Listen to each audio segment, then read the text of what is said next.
Hello दोस्तों, स्वागत है आप सभी का आपके अपने यूट्यूब चैनल प्राइम प्रभाकर पे। दोस्तों 2024 के नोबेल पुरस्कारों की घोषणा हो चुकी है और ये सारे के सारे सेक्टर में, चूँकि आपको पता है ये 6 सेक्टर में दिया जाता है। कौन कौन से? फिजिक्स, केमिस्ट्री, बायो या फिर मेडिसिन में एक में, और फिर अर्थशास्त्र का नोबेल, उसके अलावा साहित्य का और शांति का नोबेल। तो 6 के 6 नोबेल घोषित हो चुके हैं और ये इतना इम्पॉर्टेंट टॉपिक होता है कि आपके हर एग्ज़ाम में इससे क्वेश्चन बनते हैं। अभी आपके जो एग्ज़ाम आने वाले हैं उसमें यूपीपीसीएस का एग्ज़ाम है, बीपीएससी का एग्ज़ाम है, आरओ का है, इलाहाबाद हाई कोर्ट का है, और उसके अलावा जितने भी एसएससी जीडी वगैरह के एग्ज़ाम हैं उन सभी में नोबेल पुरस्कार से या तो उसके स्टैटिक पार्ट से, और स्टैटिक से बहुत कम बनता है, मतलब 10% ही चांसेस है। 90% चांस है कि वो नोबेल में जिस व्यक्ति को नोबेल मिला उसको किस लिए मिला और वो किस देश का है। आपसे सिर्फ ये 3 क्वेश्चन नोबेल पुरस्कार से संबंधित पूछे जाते हैं। तो इस एक वीडियो में हम कंप्लीट डिस्कशन करेंगे 6 के 6 नोबेल पुरस्कार किसको दिए गए, और लास्ट में हम उसका नोबेल पुरस्कार का थोड़ा सा इतिहास और स्टैटिक वाला पार्ट देख लेंगे। ठीक है, तो चलिए देखना शुरू करते हैं। तो नोबेल पुरस्कारों के बारे में ये हम लास्ट में देखेंगे। सबसे पहले हम देखते हैं नोबेल पुरस्कार कब किसको क्या मिला। ठीक है, तो सबसे पहले हम देखेंगे साहित्य का नोबेल पुरस्कार। तो साहित्य के अगर नोबेल पुरस्कार की बात करें, सबसे ज़्यादा अगर इस साल कुछ इंपॉर्टेंट है तो सबसे ज़्यादा ये पूछा जाना इंपॉर्टेंट है, और ये हांगकांग को मिला। हांगकांग एक देश भी आपको पता है, ठीक है। ये इस बार हांगकांग को मिला है। आपसे पूछा जाएगा कि ये किस देश की रहने वाली हैं, तो ये हांगकांग जो है ये दक्षिण कोरिया की हैं। आपको हांगकांग से हांगकांग देश भी ऑप्शन में रहेगा, ठीक है, और जापान वगैरह भी रहेगा, तो सेम सेम रहते हैं, तो कंफ्यूज नहीं होना है। ये दक्षिण कोरिया की हैं और इनको साहित्य का नोबेल पुरस्कार 2024 दिया गया है, ठीक है। और ये किस लिए दिया गया? उनके गहन काव्य गद्य के लिए दिया गया है, जो ऐतिहासिक आघातों का सामना करता है और मानव जीवन की नाजुकता को उजागर करता है। ओवरऑल आपको इतना याद रखना, ये लाइन इनको किसी एक विशेष किताब के लिए नहीं दिया गया जो कि हर बार दे दिया जाता है। इस बार इनको ओवरऑल उनका जो काव्यात्मक गद्य है उसके लिए दिया गया है, और वो मानव जीवन की नाजुकता, ऐतिहासिक आघात वगैरह से उबरने के लिए इन्होंने जो लिखा है उसके लिए उनको नोबेल दिया गया है, ठीक है। और एक पॉइंट और याद रखेंगे, स्टेटमेंट बना के आपके पीसीएस के एग्ज़ाम में दे सकता है कि वह साहित्य में नोबेल पुरस्कार जीतने वाली पहली और दक्षिण कोरियाई और पहली एशियाई महिलाएं, ये भी आपको याद रखना है। मोस्ट इम्पॉर्टेंट ये चीज़ हो गई, ठीक है। अब हम नेक्स्ट देखेंगे फिजिक्स का नोबेल पुरस्कार। ये फिजिक्स, केमिस्ट्री, बायो वाले ये जनरली जो है 2-3 लोग को मिलाकर दिया जाता है, ठीक है। तो ये दिया गया है आपको, ठीक है, जॉन जे हॉपफील्ड और जेफरी ई हिंटन को, 2 लोग को ये दिया गया है। तो आप इसमें ना पूरा पूरा नाम ना याद रखें, तो इस टाइप से याद रखा करिए कि लास्ट वाला जो है, जैसे हॉपफील्ड, ठीक है, तो याद रखना हॉपफील्ड, आधी फील्ड, और हिंटन, हॉपफील्ड और हिंटन को दिया गया है, ठीक है। याद रखना है किसको दिया गया? हॉपफील्ड और हिंटन को। ये कहाँ के निवासी हैं? तो ये अमेरिका के निवासी हैं, आपको याद रखना। और किस लिए दिया गया है ये भी याद रखना, बहुत इंपॉर्टेंट है। उन मूलभूत खोजों और आविष्कारों के लिए जो कृत्रिम तंत्रिका नेटवर्क के साथ मशीन लर्निंग को सक्षम बनाती हैं। अब ओवरऑल क्या याद रखना कि ये दोनों अमेरिका के हैं, हॉपफील्ड और हिंटन। किस लिए दिया गया? कि जो हमारा कृत्रिम तंत्रिका तंत्र है उसको मशीन लर्निंग से जोड़ा गया है, ठीक है। कृत्रिम तंत्रिका तंत्र को मशीन लर्निंग से जोड़ा गया, इतना आपको याद रखना है। नेक्स्ट देखते हैं मेडिसिन का जो नोबेल पुरस्कार है, वो भी 2 लोग को दिया गया। मेडिसिन मतलब वही जो बायो वाला बोल सकते हैं, या फिर फिजियोलॉजी या मेडिसिन बोलते हैं इसको। इसका जो नोबेल पुरस्कार है ये भी 2 लोग को दिया गया, विक्टर एम्ब्रोस और गैरी रूवकुन को। गैरी रूवकुन और विक्टर एम्ब्रोस, इसमें आपको एम्ब्रोस याद रखना है और रूवकुन याद रखना है, ऐसे आप याद रखेंगे तो याद रहेगा, ठीक है। किस लिए दिया गया है? माइक्रो आरएनए की खोज और पोस्ट ट्रांसक्रिप्शन जीन विनियमन की भूमिका के लिए। तो अब क्या याद रखना है? विक्टर एम्ब्रोस और Gary Ruvkun micro RNA, RNA DNA हम तब पढ़ते हैं, ठीक है। तो इन्होंने माइक्रो आरएनए खोजा है, इन दोनों ने, ठीक है। विक्टर एम्ब्रोस और गैरी रूवकुन ने माइक्रो आरएनए खोजा है और फिर पोस्ट ट्रांसक्रिप्शन का जीन विनियमन किया है, उसके कारण इन सबको दिया गया है मेडिसिन का नोबेल पुरस्कार। अब हम केमिस्ट्री का देखेंगे।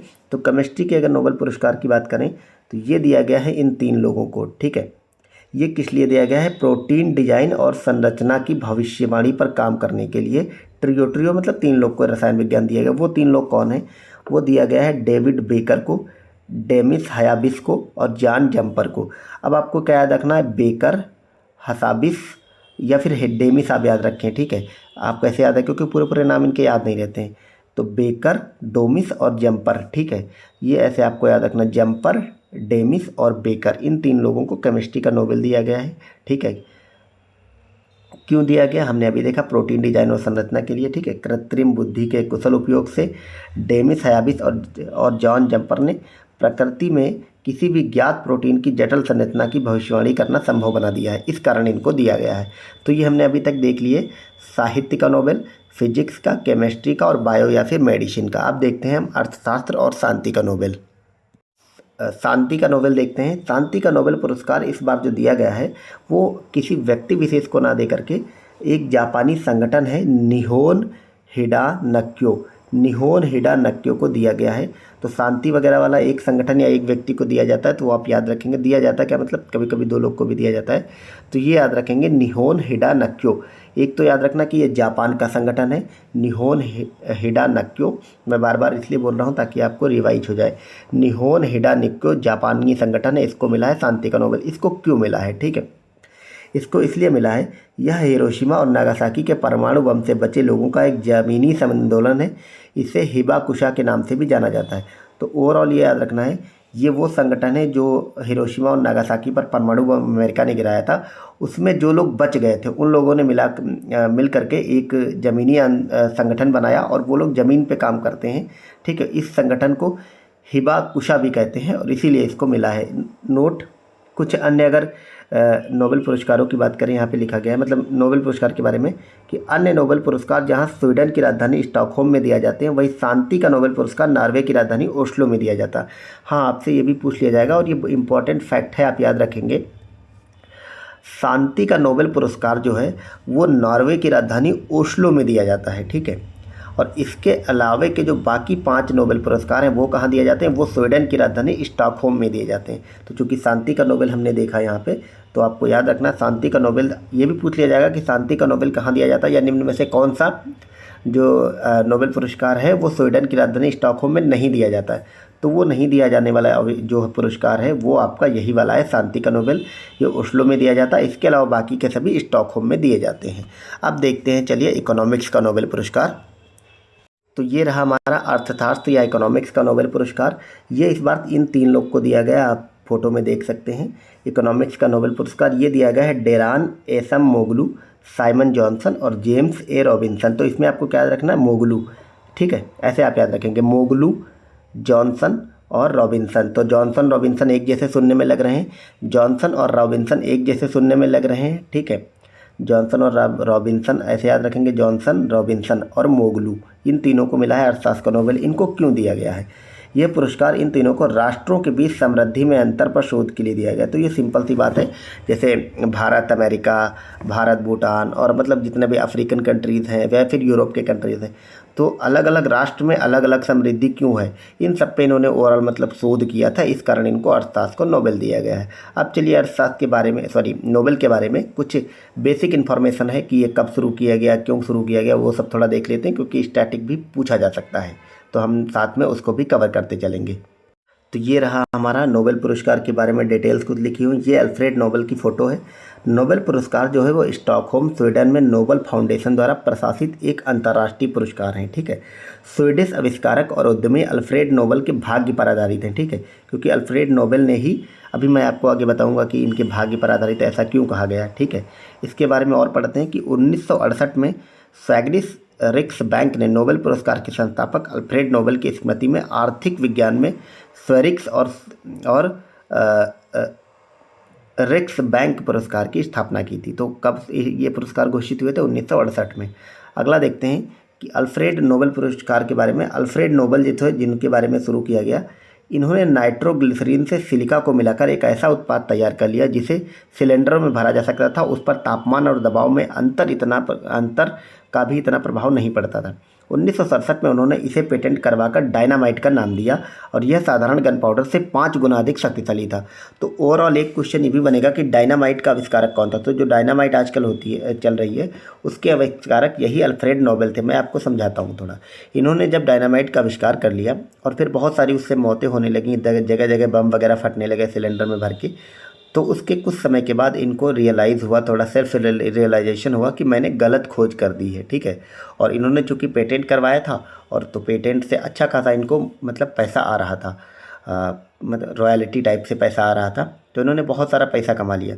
लेकिन इनको कहीं ना कहीं आत्मग्लानि होने लगी, और उसी आत्मग्लानि के चलते ऐसा कहा जाता है कि लास्ट में इनकी मौत भी हो गई थी। ठीक है, ये डिप्रेशन वगैरह से जूझने लगे थे अल्फ्रेड नोबेल। और फिर इन्होंने मरते मरते एक बात कह गई, और ये इन्होंने शुरा करा दिए, और इन्होंने कहा मेरी जितनी भी प्रॉपर्टी है, संपत्ति है, उन सबको मिलाकर हर साल जितना भी ब्याज वगैरह बनेगा उन पैसों पे, ठीक है, उससे नोबेल पुरस्कार दिए जाएंगे। ठीक है, अब आपसे मैं एक क्वेश्चन पूछता हूँ। वो क्वेश्चन ये है कि इसमें से 5 जो नोबेल पुरस्कार हैं वो अल्फ्रेड नोबेल ने शुरू कर दी थी और शुरुआत से दिए जाते हैं। एक नोबेल पुरस्कार है जो बाद में प्रारंभ किया गया। वो नोबेल पुरस्कार कौन सा है और कब प्रारंभ किया गया था? इसकी मृत्यु के बाद प्रारंभ किया गया था। तो आपको कमेंट सेक्शन में मुझे उसका जवाब देना है, और जिसका भी सही जवाब होगा उसको मैं हार्ट दे दूंगा ताकि वो ऊपर दिखे। ठीक है, अब थोड़ा और देखते हैं नोबेल पुरस्कार के बारे में। नोबेल पुरस्कार की स्थापना स्वीडन के वैज्ञानिक अल्फ्रेड नोबेल बर्नार्ड ने 1901 में की थी। तो कब कर दी थी? 1901 में। अल्फ्रेड बर्नार्ड नोबेल का जन्म 1833 में स्वीडन के शहर स्टॉकहोम में हुआ था। 9 वर्ष की आयु में अपने परिवार के साथ रूस चले गए। अल्फ्रेड नोबेल एक अविवाहित स्वीडिश वैज्ञानिक और केमिकल इंजीनियर थे। ये मतलब हम अल्फ्रेड नोबेल के बारे में पढ़ रहे हैं। ठीक है, जिन्होंने 1866 में डायनामाइट की खोज कर ली थी। स्वीडिश लोगों को 1896 में उनकी मृत्यु के बाद पुरस्कारों के बारे में पता चला, जब उन्होंने उनकी वसीयत पढ़ी। ये अपनी वसीयत में ऐसा लिख करके चले गए थे। ठीक है, जिसमें उन्होंने अपने धन से मिलने वाली सारी वार्षिक आय पुरस्कारों की मदद में दान कर दी थी। अपनी वसीयत में उन्होंने आदेश दिया था कि सबसे योग्य व्यक्ति, चाहे वह, ये लाइन आप याद रखें, चाहे वह स्कैंडिनेवियन हो या ना हो, उसे पुरस्कार प्राप्त करेगा। यही कारण है कि दुनिया के किसी भी व्यक्ति को दिया जाता है। हालांकि आप सब जानते हैं कि उसमें थोड़ा पॉलिटिक्स तो चलती ही है। यूएस समर्थित लोगों को ज़्यादातर ये अवार्ड दिए जाते हैं, तो वो खैर अलग बात है। हमें अपने एग्ज़ाम पर्पज़ से पढ़ना है, तो एग्ज़ाम पर्पज़ से ये स्टैटिक वाला भी इतना इंपॉर्टेंट नहीं। जो इंपॉर्टेंट है, शुरुआत के 6 अवार्ड किसको दिए जाते हैं। तो ये हमने कंप्लीट 10 मिनट के वीडियो में डिस्कशन कर लिया है आपसे कि नोबेल पुरस्कारों के बारे में 24 वाले। ठीक है, आपको वीडियो कैसा लगा, मेरी प्रेजेंटेशन कैसी लगी, जो भी जैसा भी है राय है, और बाकी जो सवाल पूछा उसका आंसर जो भी जैसा है आप लोग कमेंट सेक्शन में दें। मिलते हैं नेक्स्ट वीडियो में। Thank you so much for, bye bye.